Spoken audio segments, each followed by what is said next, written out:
Nüüd iga paari nädala tagant ilmub jälle mõni pealkiri, mis kõlab nagu lõpu algus. Venemaa majandus on vankumas. Krimm on isoleeritud. Kremli sõdurid surevad kümnete tuhandete kaupa. Enamik venelasi tahab nüüd, et see sõda lõppeks ja Venemaa alustaks rahuläbirääkimisi. Ja iga kord tekib sama küsimus. Kui kaua saab Ukraina sõda veel jätkuda? Siiski võib väita, et see on vale küsimus. Või vähemalt on see suunatud valele sihtmärgile. Sest aus vastus küsimusele, kui kaua saab Putin seda sõda jätkata, ei sõltu tegelikult tankidest või droonidest, ega sellest, mitu kilomeetrit territooriumi iga kuu mõne küla või linna ümber vahetub. See puudutab midagi palju vähem nähtavat ja palju raskemini tagasipööratavat. Kuskil viimase 4 aasta jooksul lakkas sõda Ukrainas olemast lihtsalt sõda, mida Venemaa peab, ja sellest sai asi, mis toidab kogu Venemaa sisemist süsteemi. Ja see muudab kogu küsimuse olemust. Sest kui see on tõsi, siis Vladimir Putini jaoks pole hirmutav stsenaarium sõja kaotamine, vaid selle võitmine. Alustame sellest osast, mis kõlab kõige vastuintuitiivsemalt, sest just sellel on kõige rohkem tõendeid taga. Viimastel aastatel oleme kõik harjunud mõttega, et sanktsioonid ja kaotused lahinguväljal lämmatavad aeglaselt Venemaa majandust ning lõpuks sunnib see surve Moskvat läbirääkimistele. Loomulikult, Venemaa majandusele avaldab tõepoolest survet ning see avaldab ka märkimisväärset mõju, kuid on lihtne näha, et pärast tugevat taastumist aastatel 2023-2024 SKP kasv aeglustus 2025 aastal umbes 1%-ni. Ja 2026 aasta esimestel kuudel teatas Venemaa majandusarengu ministeerium, et majandus kahanes 0,3% võrra. Kuigi see võib tunduda väike number, on see siiski palju madalam kui tempo, mis on vajalik sõjaaegsete kulutuste jätkamiseks ilma eelarve survet suurendamata. Kuid sõda ei makstud Venemaale ainult raha. Riik on pidanud kogu majandusliku aluse uuesti üles ehitama, et seda sõda toetada. Ja nüüd sõltub majandus tegelikult sõja jätkumisest sama palju, kui Ukraina sõltub selle lõppemisest. See tuleb kõige ilmekamalt esile selles, kus Venemaa töötajad on hõivatud. Alates 2021 aastast on Venemaa tööjõust kaitsetööstuses töötavate osakaal kasvanud alla 4%, pealt veidi üle 5%. See ei pruugi tunduda kuigi palju, kuni sa selle inimeste arvuks teisendad. Umbes 3,8 miljonit venelast töötab sektorites, mis on otseselt seotud sõjatööstuskompleksiga. See on üle 500,000 töökoha suurenemine alates sissetungi algusest. Ja need ei ole lihtsalt suvalised töökohad.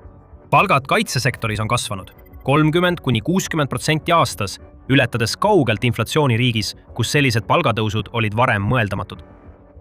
Provintsilinnades, mis olid 10 aastat seisakus olnud, on kaitsetehaste palgad olnud lausa murrangulised. Venemaa suunab tohutuid, enneolematuid riigirahastusi relvatootmisse. Ja see kulutamine kandub edasi palkadesse, tarbimisse ja piirkondlikesse eelarvetesse, mis muidu kahaneksid.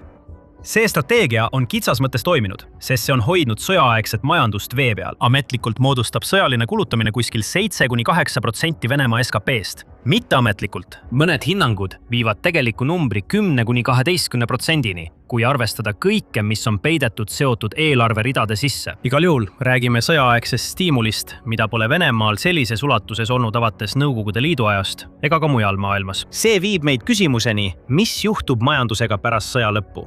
Just siin on viimase aasta jooksul Venemaa analüütikute seas kujunenud tõeliselt tähelepanuväärne seisukoht. Ja see on, et Venemaa president Vladimir Putin suudab tõenäoliselt lubada endale veel ühe sõja aasta, lihtsamini kui esimest rahuaastat. Ja see ei ole sellepärast, et rahu oleks alandav või näeks välja nagu kaotus, kuigi ka need asjad on tema jaoks olulised.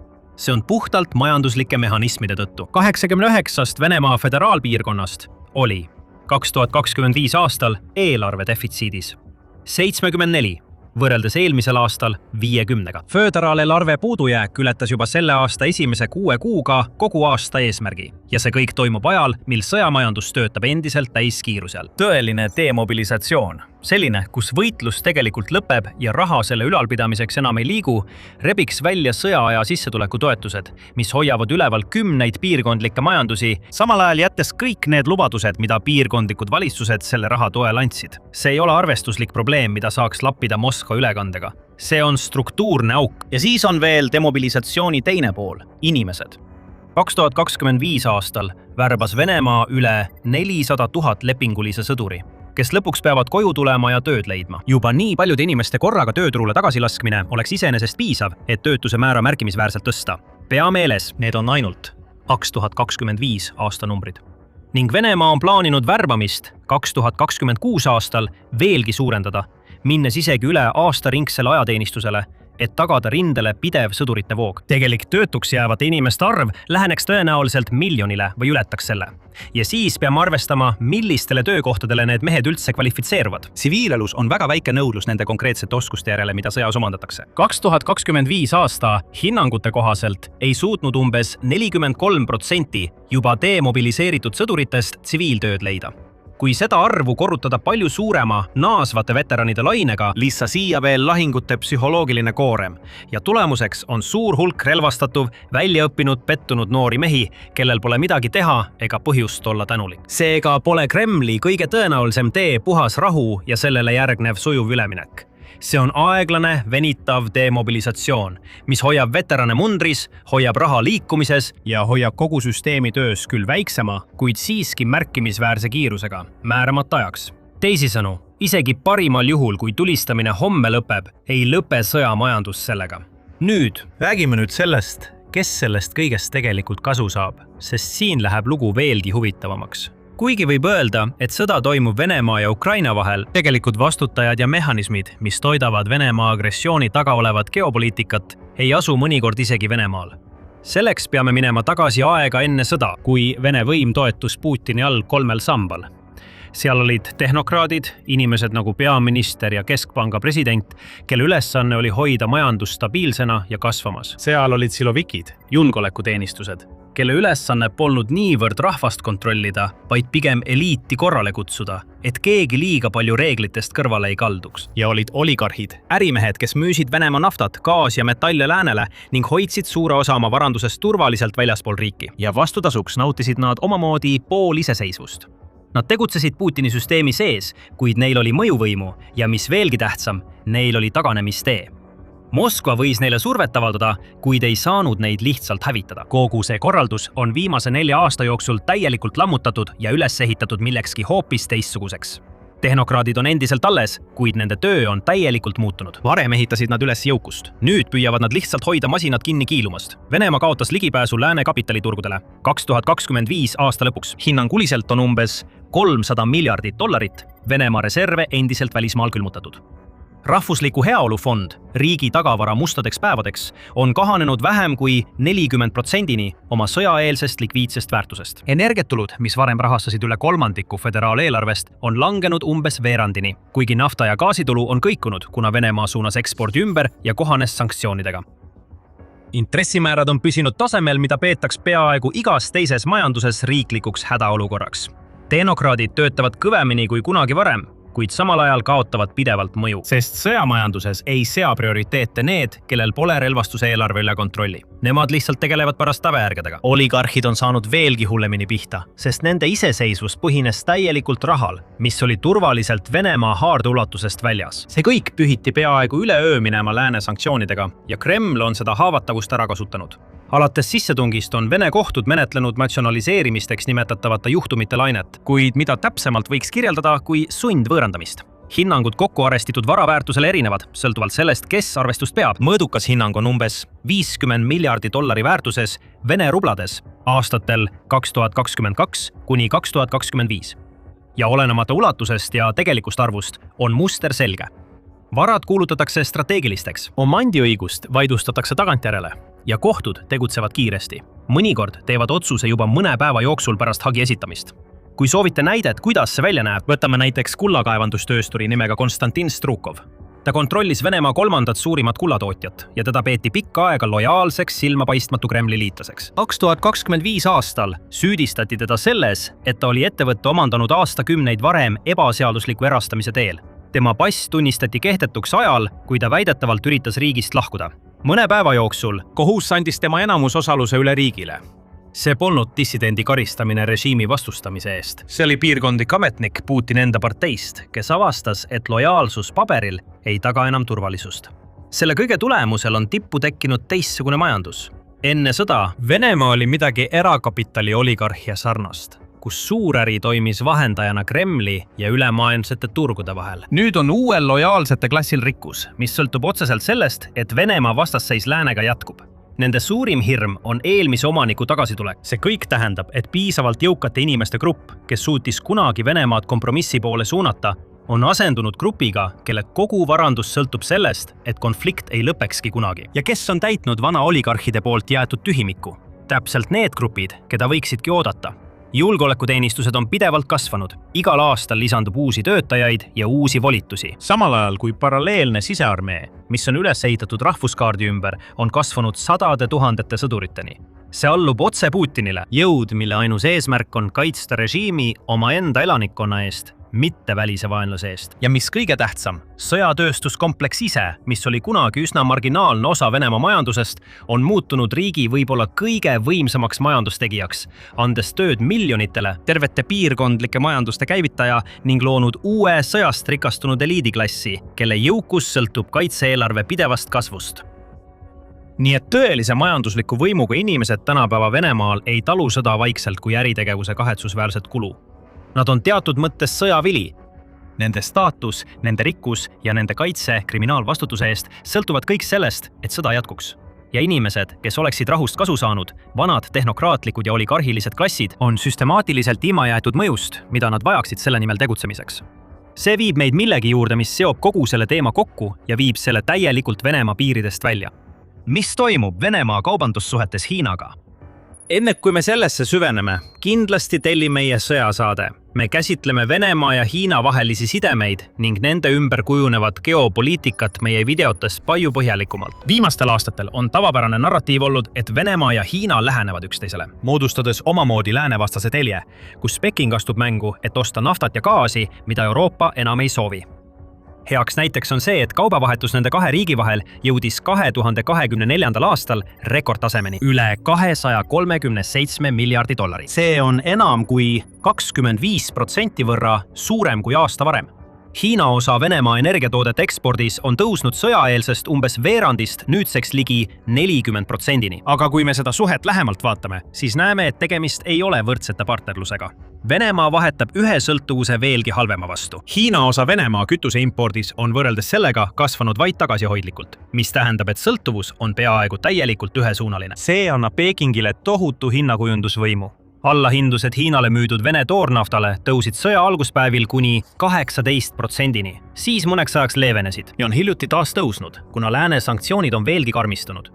2026 aastal ostis Hiina ligikaudu poole Venemaa kogu toornafta ekspordist, lisaks olles ülekaalus ka muude ekspordiartiklite nagu gaasi, naftatoodete ja isegi kivisöe puhul.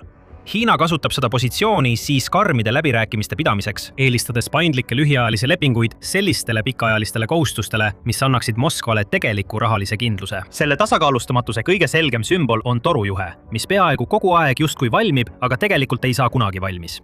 Siberi jõud 2 on aastaid räägitud kui järgmisest suurest Vene gaasi idasuunalisest arterist projektist, mis lõpuks kindlustaks Venemaa pöörde Euroopast eemale. Ja siiski, isegi pärast kõrgetasemelist visiiti Pekingisse 2026 aasta mais pole Putin suutnud kindlaid tingimusi kokku leppida. Läbirääkimisi jälginud analüütikud kirjeldasid, kuidas Hiina hoiab Moskvat meelega ootamas, kasutades Ameerika veeldatud maagaasi võimalust läbirääkimiste trumbina, et hinda veelgi alla suruda.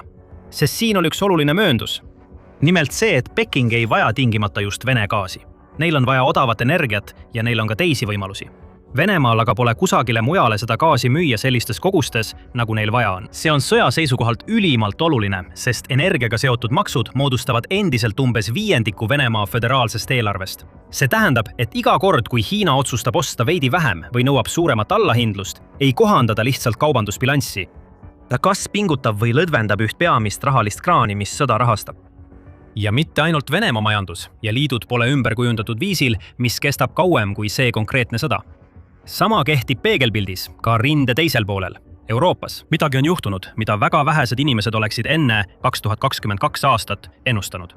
On toimunud struktuurne, äärmiselt kulukas taasrelvastumine ulatuses, mida pole nähtud pärast külma sõda. Euroopa Liidu ühine kaitsekulutuste maht kasvas aastatel 2021-2025 üle 75%. Ainuüksi 2025 aastal Euroopa NATO liikmesriigid on hakanud jõudma või ületama alliansi vana 2% SKP eesmärki. ja see eesmärk ise on juba asendatud uuega. NATO uue mõõdupuu, mis võeti ametlikult vastu tippkohtumistel 2026 aastal, seab eesmärgiks 5%. Ja Euroopa valitsuste arutelu ei käi enam selle üle, kas kulutusi sellel tasemel hoida. Küsimus on, kuidas seda aastaid, võib-olla aastakümneid jätkata. Enamik on vastu võtnud 2026 aasta juunis sõlmitud Haagi kokkulepe, määrates riigikaitsele 3,5% ja veel 1,5% laiemale infrastruktuurile, mis teenib nii riigikaitset kui ka NATO ühenduvust. Aga raha kogumine ja tegeliku sõjalise võimekuse ülesehitamine osutuvad kaheks väga erinevaks probleemiks. Hoolimata aastate pikkusest rekordilisest kulutamisest, üks hiljutine analüüs Alliansi hangete andmetest leidis, et Euroopa varustuse laovarud on endiselt madalamad kui 2021 aastal. Miljardid on läinud annetusteks Ukrainale, uutele lepingutele ja hädaolukorra tootmisliinidele. Ja ühine varu on siiski vähenenud. Isegi NATO enda 2026 aasta suurtükimoona tootmise eesmärk, kui see täielikult täidetakse, saavutaks vaid umbkaudse võrdsuse Venemaa enda mürskude tootmisega. Enne kui arvestada lisavarustust, mida Venemaa saab Põhja-Koreast. Võrdsus ei ole heidutus, see on vaevu sammu pidamine. Samal ajal on Euroopa vähendanud oma energiasuhteid Venemaaga. Enne sõda moodustas Vene gaas umbes 45% Euroopa Liidu torujuhtme ja LNG impordist. 2025 aastaks oli see langenud umbes 12%-ni. 2026 aastal tänu Lähis-Ida poliitilisele ebastabiilsusele võttis Euroopa mõõduka lähenemise ja säilitas impordi Venemaalt umbes 10–13% tasemel. Veelgi olulisem on see, varem 2026 aastal vastu võetud uued määrused seadsid kindla lõpptähtaja, lõpetades kogu ülejäänud Vene LNG järk-järgult 2026 aasta lõpuks. Torugaasi järk-järguline lõpetamine järgneb 2027 aasta sügiseks. Mõned hinnangud näitavad, et see tähendab umbes $10 miljardit aastas energiatasudena Venemaale, mis kaovad lõplikult. Kui need kaks asja kokku panna, Euroopa taasrelvastumine ja Euroopa energiasidemete katkestamine ning saad sama loo versiooni, mis toimub Venemaa sees, struktuurne muutus, mis ei sõltu sellest, kuidas sõda Ukrainas tegelikult lõpeb. Isegi kui homme sõlmitaks relvarahu, Euroopa valitsused ei hakka vaikselt kaitsekulutusi tagasi viima 2019. aasta tasemele ega ava uuesti Vene gaasikraane. Euroopa luureteenistused planeerivad juba praegu hoiatuste põhjal, et Venemaa võib järgmise 5 aasta jooksul olla võimeline NATO-t sõjaliselt proovile panema. Sõda on juba loonud uue Euroopa, samamoodi nagu see on loonud ka uue Venemaa. Kumbki neist ei pöördu enam tagasi endise olukorra juurde, ükskõik mis lahinguväljal edasi ka ei juhtuks. See kõik ei tähenda, et lahingud ise poleks olulised. Inimesed surevad massiliselt ja lahinguväli määrab endiselt, kui palju mõjuvõimu kellelgi läbirääkimistel on. Aga see tähendab, et küsimus, mida kõik ikka ja jälle küsivad, kui kaua suudab Putin sellega jätkata, on suunatud vales suunas. Ausam küsimus oleks, kas Putini Venemaa suudab üle elada selle, kui sõda tegelikult lõpeb. Sest praegusel hetkel sõda ei ole lihtsalt midagi, mida Venemaa teeb, vaid see on miski, mille ümber Venemaa on uuesti üles ehitatud. Ja süsteem ise laguneb aeglaselt, kuid kindlalt. Ainult et seekord pole kindel, mis tõuseb Vene Föderatsiooni tuhast. Kui soovid rohkem teada saada, vaata seda videot. Ja kindlasti jää sõjasaate jälgjaks, et saada iga päev videoid kõigi maailma poliitika peamiste teemade kohta.